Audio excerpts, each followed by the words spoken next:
places.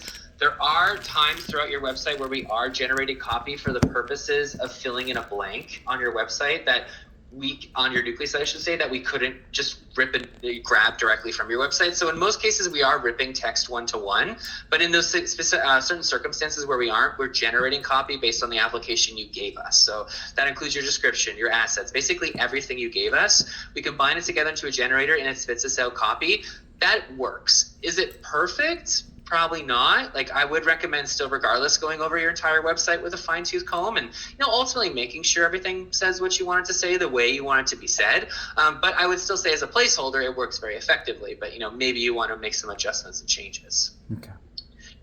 Going into your About Us page here, we'll talk about some things here. So we have a what to expect section, basically an FAQ. We brought this over one-to-one. You might find that this works better in a different place, but we just threw it in your About Us page as a starting point because, again, we're trying to consolidate things together. And because About Us statistically is so high for a new visitor to go to in terms of that page when they're kind of navigating your website, applying this here is totally reasonable because, again, the majority of the time, the people who are visiting the site at this page anyways are new visitors. So, again, I think this works perfectly fine here. Your values are communicated here more of like a card-based section. Simple, straight to the point. I think this works well as well. And then your beliefs are more in an accordion style drop down here. So, again, you can condense or expand these. The key here, you're going to notice, whether it's in this list section or other different things that we do across your website, we're always creating a concept of invitation, right? We are inviting people to click inspired scripture to read the information. If you came onto this page and all this was just automatically expanded in front of you, you're overstimulated, you disengage, and you walk away, Good right? call. And this is what we don't want to do, right? Nice. So that's why things like, as an example, the list-based section help to create an invitation for a person to click and learn more themselves. They don't have to do that if they don't want to, but the same kind of idea exists there. So yeah, this is a solid page. I think it's in a very good place. You can expand upon it if you want, make adjustments and changes, but again, I think it's in a very solid place, at least currently.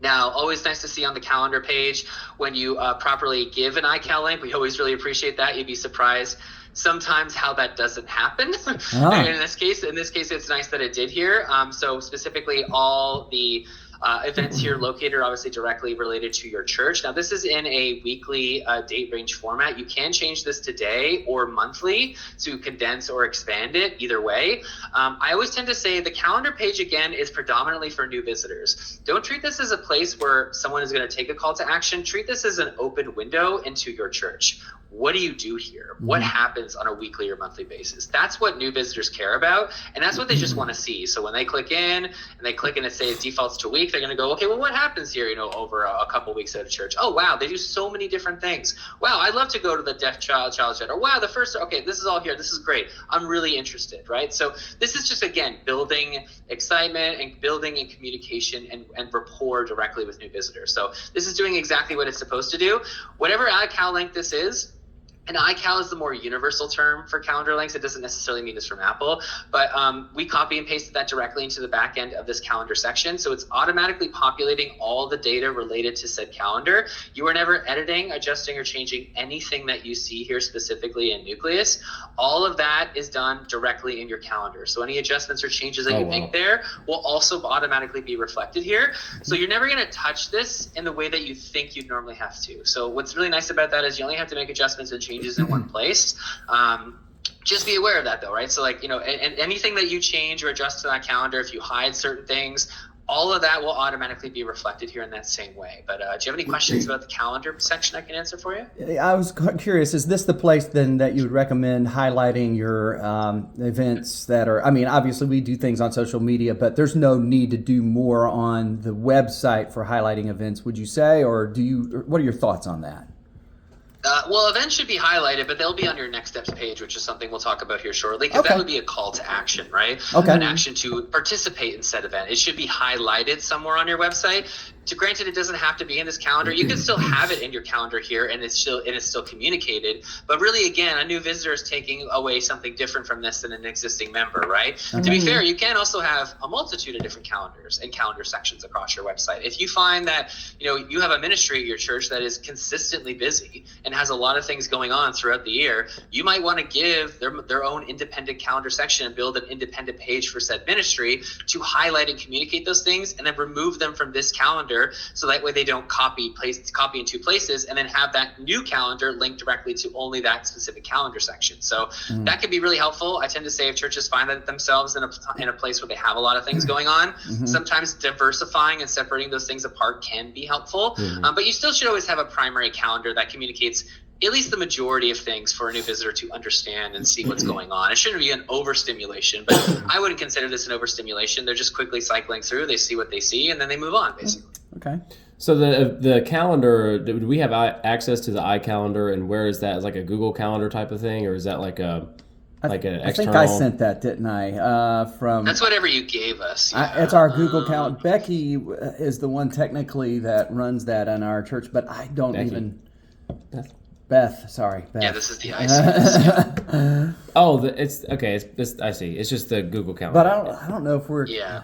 I hope she's still managing it. Anyway. Yeah, but if she manages that, it populates into here. Yeah, we just need to double check. Correct. That. Yeah. Gotcha. Any adjustments or changes you'd make to that calendar would also be reflected here. So yeah, wherever that calendar is, you should still have access to that. Okay. If worse comes to worse, if you didn't, I mean, you could always, I guess, just make a new one. But you should probably have access to it. Yeah. Cool. Going into your staff and leaders page then, I always tend to say don't overthink this page. Number one, this is doing exactly what it's supposed to do. Communicating your staff and leaders, people find what they're looking here for, which again, statistically 9 times out of 10 is a new visitor. They find the information they're looking for, and then they move on. So don't, again, overthink these things specifically. The only thing I'll say specifically outside of this is make sure obviously all your staff and leaders here are highlighted accordingly. If you find you have a large volume of them, separate them into different custom staff and leader lists. And then over time, this isn't something obviously you have to fix today, tomorrow, or even a month from now, but getting together and getting a sequential set of photography, such as headshots and other things related to all your staff and leaders, will also be super helpful. That way, it just makes things look better. Let's just put it that way. It's just simple, cleaner. You don't have to do that, but it is helpful. I mean like uniform headshot? Consistency. Mm-hmm. Yeah. What's sorry? You mean like uniform headshot? Yeah, uniform headshot, same location, same framing. It can be very, very helpful to do that specifically. Okay. Yeah. Okay. All right. Going into your next steps page, this is definitely the meat and potatoes of your website, right? Where the predominant amount of your next steps are going to be taking place. So we're going to showcase to you, firstly, what we brought over, how we presented it, how we built it out. And more importantly than that, this is also to showcase to you how different types of sections work and function in Nucleus, and how you can use them to highlight things to certain levels of emphasis, right? That we can give them a certain amount of focus. So let's kind of break that down in more detail. So for example, obviously, we have your food pantry here, so this was just brought over one-to-one. Obviously, these photos aren't going to reflect that because we're just throwing in the photography that was done by your photographer, and that's all we have available. These obviously are very easy to switch out, but that's not what's important. What I want you to focus on is the section itself, right? It's a 3-photo layout that communicates all the necessary information. You can even have buttons here if you want it as well as call to actions. But you're going to be using a type of layout like this to really elevate and highlight something very specific in your church. It could be an upcoming event at Christmas or Easter, a VBS in the summer. It could be, an upcoming general church-wide event that's going to be really important for your church. It could be a ministry that you find is extremely important and you want to quadruple down. Church, everybody should be participating in this. This is very important to us. Whatever that thing is, that's an example of when you could put that in here and really give it a lot of elevation and focus, right? I'm in full screen mode. This takes up my entire screen, just one layout. This thing is really meant to really shine, right? Really expand and focus your attention, right? So that's when you're going to use a layout like this. Now, say we wanted to preserve our elements, but begin the process of consolidation and compartmentalization, right? Breaking things down and making them smaller, more digestible, while simultaneously giving more equal emphasis to other call to actions. That's when we can start to go in this direction, right? Where we preserve our image, our headline, our byline, our description, our buttons. Everything is preserved here, still has a large emphasis and focus on a page, but we're giving that same equal emphasis to a separate call to action. Now, these things don't have to relate to each other. They can. It's totally up to you how you want to go about it. But the same kind of thing applies here, right? So we want to make sure that, we're emphasizing and giving it a lot of focus and attention, and we're doing that very, very effectively here. Now, sometimes we want to go a very different direction, right? So sometimes we want to go hyper minimalism. very simple, very direct instructions, and making things as dummy proof as humanly possible. Because sometimes people just get lost, or they don't understand, or whatever other reason might be. It doesn't matter, right? The idea being here specifically is that sometimes it's just important to use a card-based section, use a minimalistic style of branding, and just get people where they need to go as efficiently as humanly possible, right? And so that's when you click the Give button and you give, like we've done 2 other times already, as a simple URL redirect, right? Or for example, I click Get Prayer, right? It just automatically opens up the prayer flow. Or it can be anything. It doesn't really matter. The idea being is that you can do this for both spiritual practices, and you can do the same thing again for ministries. Same kind of idea. If we just need to make things direct and straightforward, where people click a button and it takes them where they need to go, that's totally fine. So going into some of your ministries now, so whether it's children or a couple others I'm going to show you here as well, we have built dedicated pages out for some of these, highlighting and bringing over all that information directly one-to-one here. So these are all kind of locked and loaded, ready to go for you. I would probably recommend expanding upon these. These aren't like set in stone. Again, we bring these things over one-to-one. We apply our focuses and principles and things onto these, but you can likely expand upon these or give more emphasis to different things or whatever else it might be. Student ministry is another example here that, again, had its own dedicated page, I should say. Small groups, in this example, linked it to an info card because this falls specifically into, our rule of thumb that we talked about before, right? Where again, 2 to 4 paragraphs, all the necessary information. We just ripped it over one-to-one. It worked pretty effectively here as an info card. And then from here, it just opened directly into that PDF. So you're noticing when things happen in this website, it's identical, at least at the time of the build, how they happen specifically in your original website. So just be aware of that. We do not only bring everything over one-to-one, but the same thing with your links and how they worked and functioned if possible. So currently that's tied to a PDF. Maybe you eventually have a different small groups tool, whatever it might be, but that's there locked and loaded, ready to go for you. TOF Preschool, another example here of the things we brought over one-to-one for you. So again, everything kind of brought over here for you, same kind of idea. You'll notice a lot of these layouts, as a side note, are very similar. This is intentional because, again, this is, I think, a really good starting point to then break out from. So, even when you go into some of these like individual sections on this list-based section, right, you might say to yourself, well, actually, I want to expand one of these little small list sections and give it its own dedicated section on this page to really highlight or elevate it or showcase images or whatever else it might be. So we give you a foundation to work off of, and then we kind of let it work out from there. TOF Academy is a simple URL redirect, and then Ministries at Trinity, same kind of idea. Brought that over one-to-one. But again, you might say to yourself, well, hey, actually, I like this first section, but instead of doing a list-based section, care and prayer, missions, and worship ministry, I want to each give them their own individual dedicated section on this page and expand upon them that way. I think that's totally serviceable and reasonable. I think this works also just as well. However, ultimately, what direction you want to go with this or how you kind of want to go about it, either one I think works perfectly fine.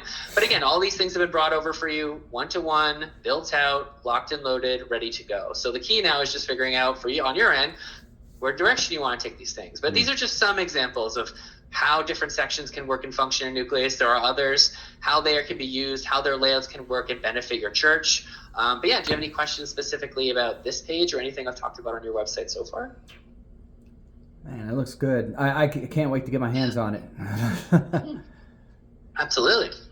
All right. Well, if you're feeling good about this on this website so far, I'm going to jump back into the PDF. There's only 2 more slides here, and then we'll be finished. The first is related to pricing. So as I mentioned earlier on the call, you get 30 free days of hosting. And what I haven't mentioned, but you're obviously already very aware of, is that every single thing you've seen here today doesn't cost you a dime. Is it insane? Probably, but we can get away with it, and we can do it because we're a bootstrap company. We're independent. We're not beholden to anybody. Never in the history of this company, and I've been here since its inception over a decade ago, never has a decision been made about money first. It's never been a money first company where, how much profit can we make? How much quarterly earnings can we get? It's always about asking the question, does this work for churches? Does this benefit churches? Does this make churches better? And if it doesn't, we don't do it, right? So that same thing applies here with our makeovers. Everything up to this point is completely for free. You're going to get 30 free days of hosting starting at the end of this presentation call to just kind of, again, breathe and absorb this product. I will reach out to you in 3 weeks' time to get a more informed billing decision at that time. We don't have an expectation personally that you make a billing decision on this call. Granted, if you knew, great, I can just put it in and call it a day. But that's not the expectation here. We want you to take the time and, absorb and get a feel for this product and ultimately make a decision if this is even the right direction to go for you. We're so confident in this product for churches and how effective it can help serve churches that there are no contracts here. No cancellation fees, no late fees on any product in all of Nucleus, including giving. Unheard of, again, in this industry. But that's how confident we are in our product and how flexible we make it for our users, because no one should be locked into anything. That doesn't make sense. Like, it's really not only anti-consumer, it's just anti-church. It doesn't. It's like, am I going to lock a new visitor in the church and say, sorry, convert, or you can leave? Like, it doesn't make sense, right? So all that to say specifically is that when it comes to these 30 free days of hosting, when the 30 days ends, be aware of that a billing cycle does automatically start in Nucleus if I never hear from you. So I'm going to reach out to you regardless, but say I reach out to you and I still didn't hear from you, it will start at this $49 a month price point. So just be aware of that, regardless if you want to move forward or not. That would just, that's kind of how that process will work if I didn't hear from you. On the left-hand side is like the standard Nucleus package. So it's web, sermons, launcher, prayer, flow. So it's all 5 products, all combined together at a $49 a month price point. The 3 products in the middle are add-ons, giving, messages, media. If you add on any of these products, it's a 10% discount that compounds up to 30%. For monthly or annual. And I always say, if you can go annual, go annual. You get $98 a year off, 2 months for free. That's a win-win in my books. Money saved is money saved, right? So from that specific concept, definitely recommend going out of that direction if you can. That's also a makeover. Your kitchen principle thing was? Yeah, it's actually directly here in the PDF. So awesome. The kitchen principle is a really powerful tool, or sort of like guideline is a better term, to sort of help you make intentional decisions within your website, and also helps our builders in the building process when we start building out your website. So it has 3 primary objectives: to eliminate clutter, remove unnecessary pages, and clear hurdles so people can take next steps. But the nice thing about these principles is that they aren't just they're useful in the time when you're building your website. You can go back to these principles as you continue to build out your website, make changes and adjustments, and then ask these questions again. Hey, I just built out this new page. Let's go back to the kitchen principle and put it through the test. Have I eliminated enough clutter in this page? Like, is it too busy? Maybe I could just remove this page entirely. Can this be something different? Can this be a dedicated section on a different page? Consolidated? Can it be an info card? Have I cleared enough hurdles to get to this page? How many clicks does it take me to get here? These allow you to ask these types of questions and go, oh, am I doing the right things? Because if I'm not, then I need to go back to the drawing board, or, I need to reflect on this, and maybe this needs to be more visible somewhere on my website where people can get to it a lot quicker. Stuff like that. Like, how easy is it for somebody who's maybe new to the church to find what they need to know about service times, or is this a church that believes what I believe, and make it happen? Or they're a church member. How easy is it to get to the place where they can register their kids for the next event or whatever? Is that what you're looking at? Like, how easy can I get through clicking what I need to click, and can I tell where I need to go?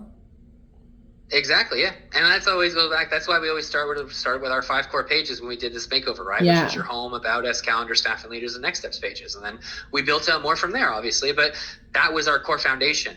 And a new visitor can get to an about us, calendar, and staff and leaders page, and basically between those 3 pages, know enough about your church to make an effective decision about whether they want to attend or not, in most cases. Yep.